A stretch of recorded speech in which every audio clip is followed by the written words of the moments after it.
Shri Venkateswara gold తాకట్టులో ఉన్న మీ బంగారాన్ని విడిపించి కొనబడును.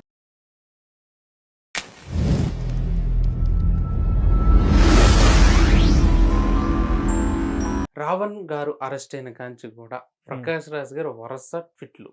ఇంకొకటి రావణ్ గారికి సపోర్ట్ చేస్తూ రావణ్ గారికి అన్యాయం చేస్తున్నారు అనే విధంగా మాట్లాడడం పైన మీ వ్యాఖ్య ఏంటి అసలు? అంటే ఫస్ట్ ఆఫ్ ఆల్ ప్రకాష్ రాజు మంచి యాక్టర్. అతనికి మంచి పేరు ఉండేది ఒకప్పుడు. తర్వాత అతను సమాజంలో జరిగే వాటి అన్నిటి మీద ఎవరైనా రియాక్ట్ అవ్వచ్చు.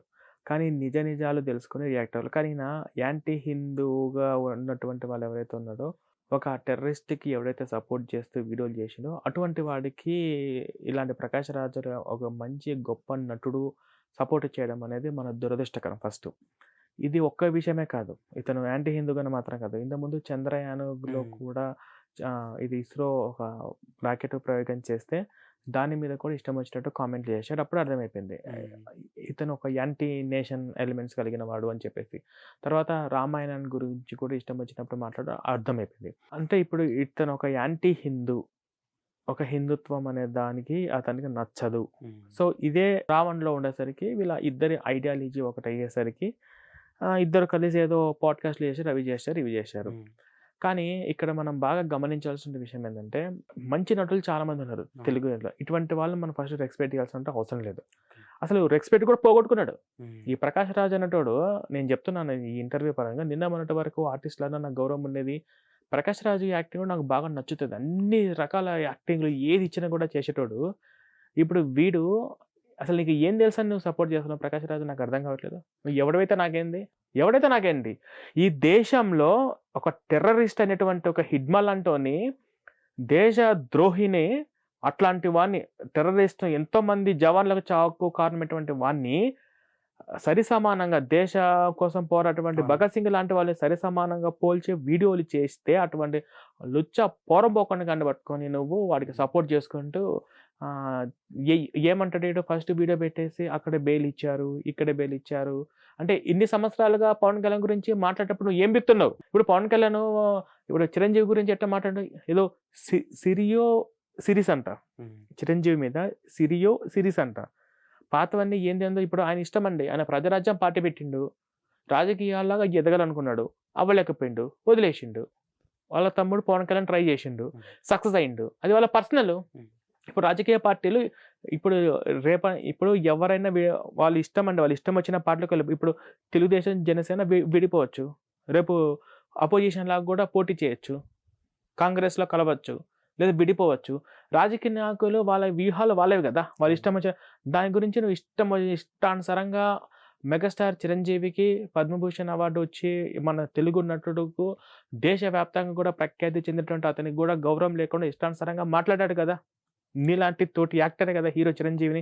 అలా ఇష్టం వచ్చినప్పుడు సిరియో సిరీస్ అని చెప్పేసి చిరంజీవిని ఇష్టం వచ్చినట్టు మాట్లాడిండు. అప్పుడు ఏదో చిరంజీవి కూడా ఏదో కంప్లైంట్ ఇచ్చినట్టున్నారు. ఆ కంప్లైంట్ అప్పుడు సరిగ్గా తీసుకోలేదు.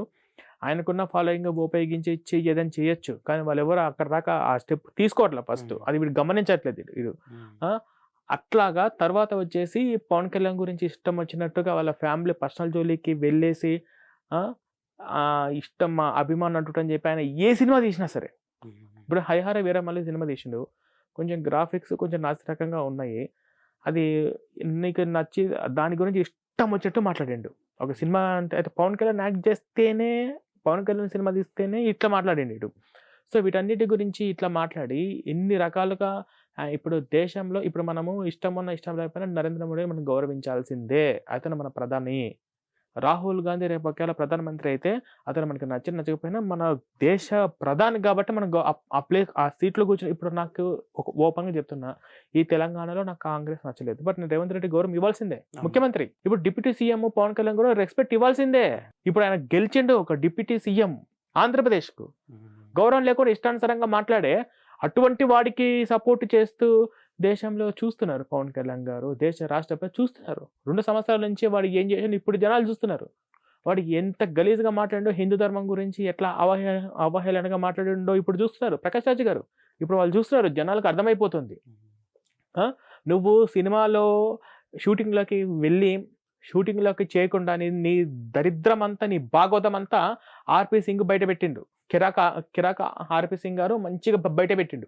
సిగ్గుండాలి నువ్వు. ఎంత పెద్ద యాక్టర్ అయితే నాకేంటి, అటువంటి పోరంబోకోళ్ళకు సపోర్ట్ చేసుకుంటా ఇప్పుడు అంటే ఇప్పుడు ఒక హిడ్మా లాంటి టెర్రరిస్ట్ని వీడు దేశ సమరయోధులతో పోల్చి వాడి మీద పెడితే వాడికి సపోర్ట్ చేస్తున్నాడు అంటే వీడు కూడా వాడికి సపోర్ట్ చేస్తున్నట్టే కదా. ఇప్పుడు ప్రకాష్ రాజు కూడా హిడ్మాకి సపోర్ట్ చేస్తున్నట్టే కదా. ఇప్పుడు ఆ యొక్క విషయం మీద కదా ఇప్పుడు భూపా కేసు బట్టి పెద్ద సంచలనం అయిపోయింది. మీకు ఒక క్వశ్చన్ తెలుసా, ఇండియా మొత్తంలో ఏ యూట్యూబర్ మీద తీసుకున్నంత సీరియస్ ఇష్యూ ఏ రావణ్ గాడి మీద తీసుకుంది. దేశం మొత్తంలో కూడా ఇది ఏ యూట్యూబర్ మీద ఇటువంటి కేసు పెట్టలేదు తెలుసా. ఇటువంటి కేసులు కేవలం టెర్రరిస్టుల మీద మాత్రం, మావోయిస్టుల మాత్రమే పెడతారు. మన ఇండియా అవతల ఉన్నటువంటి టెర్రరిస్టులు వాళ్ళు ఉంటారు, వాళ్ళ మీద పెట్టే కేసు ఇది. ఏ సామాన్యుని మీద పెట్టరు, ఇండియా మొత్తంలో పెట్టరు. ఇక్కడ ఎవడన్నా పాకిస్తాన్ జిందాబాద్ అన్నా, లేదా పాకిస్తాన్ ఇండియా క్రికెట్లో పాకిస్తాన్ గెలిస్తే సంబరాలు చేస్తారు కదా కొంతమంది, అటువంటి వాళ్ళకి మీద పెట్టే కేసులు ఇది. దేశ ద్రోహం సంబంధించినటువంటి కేసు ఇది. ఈ దేశంలో పుట్టి, ఈ దేశంలో పెరిగి, ఈ దేశ ద్రోహంగా మారి అటువంటి వాడికి నువ్వు సపోర్ట్ చేస్తున్నావు అంటే నువ్వు ఏమి హీరోవి, నువ్వు ఏమి మంచి యాక్టర్ అయితే మనకేంటి. కాబట్టి షూటింగ్లో నీకు మంచి భవిష్యత్తు, నీ సినిమాలు రెగ్యులర్గా నువ్వు చేసుకుంటా ఉన్నావు. నువ్వు చాలామంది ప్రొడ్యూసర్ని ఇబ్బంది పెట్టావు. నువ్వు షూటింగ్లకు టైం కూడా నువ్వు రావట్లేదంట. నువ్వు టైంకి రాకపోగా వచ్చిన తర్వాత మళ్ళీ నువ్వు ప్రొడ్యూసర్కి చెప్పకుండా నువ్వు ఎయిర్పోర్ట్ దాకా కూడా పోయినావంట. షూటింగ్లన్నీ వదిలేసి సిగ్గుండాలి ఫస్ట్. సిగ్గు, శరం అవన్నీ ఉండాలి ఫస్ట్. ఒక వర్క్ అంటే ఒక కమిట్మెంట్గా చెయ్యాలి ప్రకాష్ రాజు గారు. అది చెయ్యడం చేత కాలేదు కానీ నీకు మన ఇస్రో చంద్రయాన్ మీద నువ్వు ఇష్టం వచ్చినట్టు కామెంట్ చేస్తావు. ఇప్పుడు ఈ పోరంబోగొండ కానీ నువ్వు వెనకకు వచ్చి వాడికి సపోర్ట్ చేస్తూ వాడు అరెస్ట్. అవును మరి ఇప్పుడు భారత చట్టం కరెక్ట్గా పనిచేసింది. ఇప్పుడు మీరు ఉన్నారండి, మీ చేతిలో ఒక పవర్ ఉంది, మిమ్మల్ని ఇష్టం వచ్చినట్టు తిడుతున్నారు, మీరు ఊరుకుంటారా? 2 సంవత్సరాల నుంచి ఊరుకున్నారు. 2 సంవత్సరాల నుంచి డిప్యూటీ సీఎం పవన్ కళ్యాణ్ గారు ఊరుకున్నారు. జోక్యం చేసుకోవాలనుకుంటే ఎంతసేపు అని చెప్తే డిపార్ట్మెంట్ వినరా? మరి ఇదే విధంగా ఇంత దారుణంగా ప్రకాష్ రాజ్ మీ మీద మాట్లాడుతూ వాడు అసలు ఏ జర్నలిస్ట్ని వదిలిపెట్టిండు? అసలు ఏ ఆడపిల్లని ఇప్పుడు వాడు ఒక వీడియో బయటపడింది, వాడు ఆఫీసు స్టాఫ్తో రొమాన్స్ చేసుకుంటూ కిస్సింగ్ పెట్టుకుంటూ వీడియోని బయట, అంటే నువ్వు దీన్ని కూడా సమర్థిస్తావా? నువ్వు దీన్ని కూడా సపోర్ట్ చేస్తావా? వాడు ఒక అగ్రెసివ్, వాడు ఒక నార్మల్ మనిషిలాగా వాడు బిహేవ్ చేయడాడు. వాడు రాక్షసుడిగా వాడి బిహేవియరింగ్, వాడి మెంటాలిటీ, వీడియోలో వాడు మాట్లాడే భాష అదంతా చూస్తే అసహ్యం వేస్తుంది, భయం వేస్తుంది. మామూలుగా చూసే వాళ్ళకి భయం వేస్తుంది. ఆడపిల్లలు ఇంకా ఎంత భయపడి ఉంటారు. ఇట్లా కిస్సింగ్ చేస్తూ ఇట్లా వీడియోలు తీసుకుంటాడా? ఇంకా వీడియో ఫుల్ లెంత్ చాలా దారుణంగా ఉందంట. వాళ్ళు అక్కడికే వాళ్ళు ఆపేస్తారు వాళ్ళు. ఇప్పుడు దీనికి నువ్వు సపోర్ట్ చేస్తున్నట్ట? ఇది కరెక్ట్ కాదు కదా. కాబట్టి ఈ ప్రకాష్ రాజ్ అనే యాక్టర్ ఏదైతే ఉందో, నేనే కాదు నాలాంటి వాళ్ళు కూడా ఇంకా కొంతమంది ముందుకు వచ్చి వీడికి కూడా సరైన వీడు అనాల్సిందే. నేను ఇతను ప్రకాష్ రాజు గారు అనే రెస్పెక్ట్ అని ఎప్పుడో కోల్పోయిండు. సో ఇటువంటి వాళ్ళకి రెస్పెక్ట్ ఇవ్వాల్సిన అవసరం లేదు. ఫస్ట్ వీడికి సపోర్ట్ ఎవరైతే చేస్తున్నాడో వాడు ఖచ్చితంగా యాంటీ హిందూ, యాంటీ నేషన్ అయిన వాడు మాత్రమే సపోర్ట్ చేస్తారండి ఈ రావణ్ గారికి. అది